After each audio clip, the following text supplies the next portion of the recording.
When several drones began spinning out of control 1,000 feet above the center of the bubble, it gave the team even more data that something very strange exists high above Skinwalker Ranch. Guys, it has been quite a night show you've given us in the sky this week, and it continued with the second drone swarm. We start to see similarities with these drones. Let's talk about how that might correlate to data. You know, we're logging many data points internally on these drones, and we want to see, are they all going to tell the same story? Right. You know, we originally focused on the triangle because we were picking up strange electromagnetic energy. And what we saw when the drones got up there was they started acting bizarre, right? They were doing these toilet bowl processes, and they looked like they were almost going to bump into each other. And it was repeatable. Same thing happened each time the drones went up there. There was some sort of high energy field around 750 to 1,000 feet or so, spots of super high energy there.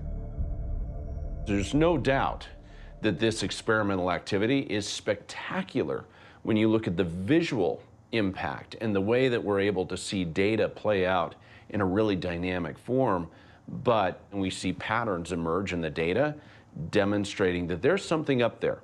It's when it hits this specific place and height, there's something wrong with the drone. Yeah. Right. Fascinating. It's pretty extreme. My brother and pilot Cameron, every time he comes out here, expresses hesitation. And it's no surprise when you see electromagnetic interference, EMI, play out with some of the most sophisticated drones on the planet above the property. I mean, there is cause for concern. Is there anything that you can think of scientifically, practically, that could generate that type of bizarre activity in open space like that at that height? Lightning. Huh, and there was no lightning. Well, we didn't see any, you know. Another possibility would be a Defense Department level weapon, an EMP type device designed to take drones down, right? We didn't have that here either. So, you know, what on earth was it? Yeah, we did not register any broadband sources of interference to account for this. And that's why we're cranking down the microscope on it, because this is truly anomalous. Well, one of the first and probably primary discoveries you made, Eric, here at Skinwalker Ranch was the correlation between extreme magnetic force and some of the equipment malfunction corresponding with unidentified aerial phenomena. Sure. And what we're seeing play out over the ranch in the sky, what we're seeing is probably on a similar level to be able to manipulate or at least throw these things out of orbit. Or a larger level.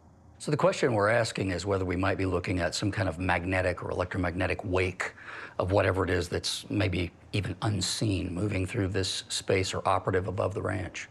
A lot of these sky anomalies go in conjunction with a UAP sighting of some kind.